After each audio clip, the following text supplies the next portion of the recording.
नमस्कार। आज हम छोटा सा कुछ किचन टिप्स लेके आए हैं। किचन टिप्स में खाली मेरा खाने पीने का उससे मतलब नहीं है। हमारा मतलब अपने स्वास्थ्य, किचन और स्वास्थ्य। हम लोग ज़्यादातर शिकायत करते हैं कि हम महिलाओं को समय नहीं मिलता है कि हम कैसे अपना व्यायाम करें, एक्सरसाइज करें।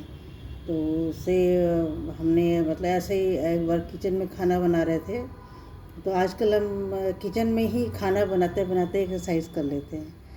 तो उसके लिए जो है, जैसे आप बताना चाहते हैं इस प्रकार कि आप सुबह चाय बनाने गई, तो जब चाय के लिए रखती हैं आप, उस पतीले में पानी रखती हैं, सब डालती है, थोड़ा सा वेट करना पड़ता है। पानी खौले, चाय की पत्ती डालें, फिर दूध डालें, उसमें थोड़ा सा समय रहता है, मतलब 5 मिनट मान लीजिए समय आपके पास। तो 5 मिनट में आप किचन में क्या करेंगी? 5 मिनट किचन में जब तक आपका पानी खौल रहा है, तब तक आप ऐसे ऐसे ऐसे करते रहिए, ऐसे ऐसे करते रहिए, ऐसे ऐसे करते रहिए। कुछ गाना लगा दीजिए, हल्का सा म्यूज़िक लगा दीजिए किचन में ही, और ऐसे ऐसे ऐसे करते रहिए, ऐसे ऐसे करते रहिए। ऐसे जैसे मान लिया आपने कोई भजन लगा दिया, तो गाइए गणपति जगवंदन, मान लीजिए फिर ओम भूर्भुवः स्वः लगाया है, तो ओम भूर्भुवः स्वः तत्सवितुर्वरेण्यं भर्गो देवस्य धीमहि धियो यो नः प्रचोदयात्। मतलब आप ताली बजाइए 108 बार, किचन में ही खड़े रहिए। चाय बन रहा है, चाय, फिर मान लीजिए चाय में आपने चीनी डाला, फिर आपने ताली बजाया, तो 100 बार आपका ये ताली का होना चाहिए, मतलब 108 काउंट करना चाहिए कि आपके जब तक चाय बन रहा है, तो आपकी ताली 108 बार बज जानी चाहिए, तेज तेज। फिर मान लीजिए आपने चाय बनाया, चाय पी रही हैं, चाय की आपने, जैसे आप ये तो खाली कप है, मान लीजिए चाय का चुस्की ली, लगातार तो पियेंगी नहीं आप। चाय का चुस्की लेके कप ऐसे रखती हैं, तो उसके बाद फिर आप ऐसे ऐसे कर लीजिए, ऐसे ऐसे कर लीजिए, ऐसे ऐसे ऐसे, ये, या ऐसे ऐसे ऐसे ऐसे कर लीजिए, है ना। मतलब फिंगर्स वाला आप एक्सरसाइज। फिर आपने चाय पिया, फिर चुस्की ली, फिर ऐसे ऐसे कर लीजिए, ऐसे ऐसे कर लीजिए, ऐसे ऐसे। जो आपका हाथ का वो एक्यूप्रेशर होता है, उस सबको आप दबा लीजिए। मान लीजिए आपकी चाय ठंडी हो गई, फिर आप अपना किचन में जाती हैं, फिर सब्ज़ी काटना है, तो सब्ज़ी भी आप जब धोती हैं, जैसे मान लीजिए आपने आलू धोया, तो ऐसे ऐसे करके नहीं धोना, इसको ऐसे ऐसे करके धोइए। आलू को अगर आप ऐसे धोएंगी, तो आपकी हथेलियाँ दोनों, जो कि एक्यूप्रेशर का काम करती हैं, ये आपके किसी, अब हमको बहुत तो ऐसा ज्ञान नहीं किसी से फ़ायदा करता है, लेकिन ये एक्यूप्रेशर के लिए बहुत अच्छा है, किसी न किसी अंग पे हमारा अच्छा प्रभाव पड़ेगा। ये आपने आलू अपना धोना, ऐसे धो लीजिए। भिंडी धोनी है तो ऐसे धो लीजिए, टमाटर, मतलब तो आपके हाथ का एक्सरसाइज होगा। ये हो गया सब्ज़ी काटते समय। और मान लीजिए कि आपने दाल चढ़ा के आप सीटी का इंतज़ार कर रही हैं, तो अगर किचन में है कि आप एक सीटी और दे, तो गैस बंद करके हम बाहर निकलते हैं। तो गैस बंद करने, जब तक आप 5 मिनट इंतज़ार करेंगी, तब तक ऐसे ऐसे कर लीजिए, सीटी का इंतज़ार कीजिए, तब तक ऐसे ऐसे एक्सरसाइज करिए। सब किचन में करना है, ऐसे करिए, ऐसे करिए, या तो कोई गाना बजा दीजिए। मतलब टाइम आप किचन में वेस्ट मत करिए। खड़े हो, जब आप किचन में आप 2 घंटा टाइम बिताती हैं, उसमें कम से कम आधा घंटा आपको एक्सरसाइज का मिल जाएगा।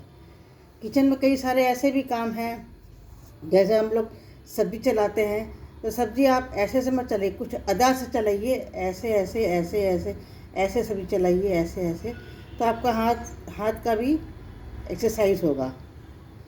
दूसरा है कि मान लीजिए कि जैसे हम लोग रोटी बनाते हैं, तो हम लोग कैसे ज़्यादातर आटे की लोई लेते हैं। जब आटा, पहली बात तो आटे से एक्सरसाइज हो जाता है। आटे को हम लोग खूब ऐसे सानते हैं, या जैसे भी सानते हैं, तो यहाँ से यहाँ हर जगह से उसका दबाव पड़ता है। तो हाथ के एक्सरसाइज के लिए आटा तो बेस्ट है। आटा आपने साना है ऐसे। फिर जब रोटी बनाना होता है, तो आप लोई काटती हैं आटे का, और उसके बाद उसको ऐसे गोला करती हैं, ऐसे से ना। तो खूब ऐसे ऐसे कर लीजिए, ऐसे ऐसे कीजिए। ऐसे करने के बाद ये भी एक एक्सरसाइज है, ये भी एक एक्सरसाइज है। जब तक एक रोटी सीख रही है, दूसरे आटे की रोटी की तैयारी के लिए आप ऐसे करती हैं, वो ऐसे ऐसे करते जाइए, तो आपके ये हथेली की एक्सरसाइज होती रहेगी ऐसे ऐसे करके। और लोई के लिए ऐसे आप चौके पे ऐसे ऐसे बनाती हैं, तो समझ लिए हाथ पे बनाइए, हाथ की भी एक्सरसाइज होती है, हाथ की भी एक्सरसाइज होती है। और जब आप रोटी बनाती हैं तो ये भी बहुत बढ़िया एक्सरसाइज है रोटी के लिए। तो रोटी बनाइए तो खूब ऐसे ऐसे मोड़, ऐसे ऐसे करके, चूँकि हम दिखा नहीं पा रहे हैं, लेकिन आप रोटी की थोड़ा ऐसे ऐसे ऐसे करके बनाइए। आपके हाथ का एक्सरसाइज भी होता रहेगा। नहीं हो तो 5-10 बार, 11 बार, जो भी हो आप ऐसे ऐसे करिए। तो ये सब एक्सरसाइज ऐसी हैं जो हम लोग किचन में बैठ के, जो जैसे सब्ज़ी पकने का इंतज़ार करते हैं कि एक सब्ज़ी पके दूसरी चढ़ाते हैं, मान लीजिए थोड़ा सा 10 मिनट या 5 मिनट उसका इंतज़ार करना पड़ता है। कहीं नहीं जाके, कुछ ही रसोई में जाके आप ऐसे एक्सरसाइज कर लीजिए, ऐसे कर लीजिए। या तो जब तक आपकी सीटी, मान लीजिए चावल में एक सीटी देता है तो चावल पक जाता है, तब तक आप 1 2 3 4 5 6 7 8 9 10 12 13 14 15 16 17 18 ऐसे करके आप 101 108 बार आप कर सकती हैं। और नहीं हुआ तो कुछ ऐसी एक्सरसाइज कर लीजिए। सब किचन में है, वो कहीं जाना नहीं है। आप किचन में बैठ बैठ के इतना एक्सरसाइज करना है, सब कर सकती हैं। मतलब हम महिलाओं को जगह की कोई कमी नहीं है, समय की कोई कमी नहीं है। हम करना नहीं चाहते हैं, हम खुद ही ऐसे हैं। तो लेकिन हमने आजकल किचन में ऐसे किया है कि जब तक चाय बनती है तो हम 108 बार ताली, ये ताली बहुत अच्छी एक्सरसाइज है। इससे जो है एक्यूप्रेशर का ये काम करता है, और हर अंग के जो यहाँ से वो होती हैं कि उसका ये दबाइए तो ये दर्द सही होगा, आँख पे असर पड़ेगा तो कान पे असर पड़ेगा। तो ये सब जो टिप्स, जो पॉइंट्स होते हैं, उस पर असर पड़ता है। तो वैसे भी बोला गया है कि ताली बजाना बहुत अच्छा एक्सरसाइज है। और बाकी आप जितने एक्सरसाइज जानती हैं, और उसको आप खाली बैठने वाला नहीं कर सकती हैं, लेकिन खड़े होकर आप बहुत कुछ कर सकती हैं। तो एक ऐसे ही हमने बस एक छोटा सा किचन टिप्स में ये भी आता है कि आपका किचन और स्वास्थ्य, तो आप किचन में रहते हुए अपना स्वास्थ्य का ध्यान दे सकती हैं। तो कैसा लगा है बताइएगा, ये छोटा सा प्रयास। नमस्कार।